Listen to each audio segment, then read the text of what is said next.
এমন সবজি দিয়ে মুগের ভেজ ডাল কার কার খেতে পছন্দ বলো তো? আমাকে অবশ্যই কমেন্ট করে জানিও। তাই তো আমি সুদীপ্তা আর আমি হাজির হয়ে গেছি আমার চ্যানেল হ্যাপি সোয়াগে এই দুর্দান্ত চটজলদি ভেজ ডালের রেসিপি নিয়ে। বেশি কিছু করতে হবে না, রেসিপিটা একটু মন দিয়ে দেখো আর অবশ্যই ট্রাই করে দেখো। আশা করছি তোমাদের প্রত্যেকের খুব ভালো লাগবে। আমি নিয়ে নিয়েছি কয়েকটা সবজি। এদিকে ফুলকপি ছোটো ছোটো করে কেটে রেখেছি, কয়েকটা মটরশুঁটি ছাড়িয়ে নিয়েছি, আর একটা মিডিয়াম সাইজের গাজর এরকম কুচি কুচি করে কেটে নিয়েছি। আর আমি এখানে ইউজ করছি টাটা সম্পন্নের আনপলিশড মুগ ডাল। এই ডালটা আমার সব থেকে বেশি ভালো লাগে, আমি ইউজও করেছি অনেকবার। আমার কথা শুনে একবার ইউজ করে দেখো, আশা করছি ভালো লাগবে। এবার ডালটাকে আমি একটুখানি হালকাভাবে ভেজে নেব যতক্ষণ না একটা গোল্ডেন ব্রাউন কালারের রঙটা আসছে।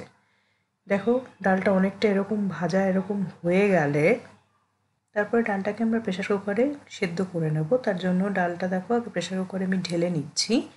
তারপর এটার মধ্যে যাতে সেদ্ধটা একটু তাড়াতাড়ি হয়, এটা পরিমাণ মতো আমি একটু নুন এর মধ্যে অ্যাড করে দিলাম আর জল দিয়ে এবার এটাকে 3 থেকে 4টে সিটি অবধি ওয়েট করতে হবে। যতক্ষণ ওদিকে সিটি আসছে ততক্ষণ এদিকে একটা কড়াইতে আমি অল্প একটু তেল নিয়ে নিলাম আর তার মধ্যে দিয়ে দিলাম গোটা গরম মশলা ফোড়ন। ফোড়নটা একটু ভালো করে নেড়েচে এই 1 টেবিল স্পুন মতন জিরের গোটা জিরে ফোড়ন। ফোড়নটা একটু গন্ধটা ভালো বেরিয়ে আসলে তখন আমাদের দিয়ে দিতে হবে 2টো শুকনো লঙ্কা। শুকনো লঙ্কাটা একটু ভাজা ভাজা হয়ে গেলে দিয়ে দিলাম 1 টেবিল স্পুন মতন আমি আদা বাটা। আদা বাটাটাকে একটু ভালো করে যাতে আদার কাঁচা গন্ধটা চলে যায়, তারপরে কেটে রাখা যে সবজিগুলো সেগুলোকেও দিয়ে দিলাম। দিয়ে অল্প একটু নুন দিলাম যাতে ভালো করে সেদ্ধ হতে পারে। আর একটা ঢাকা দিয়ে একটু ভাজা ভাজা হতে দিলাম।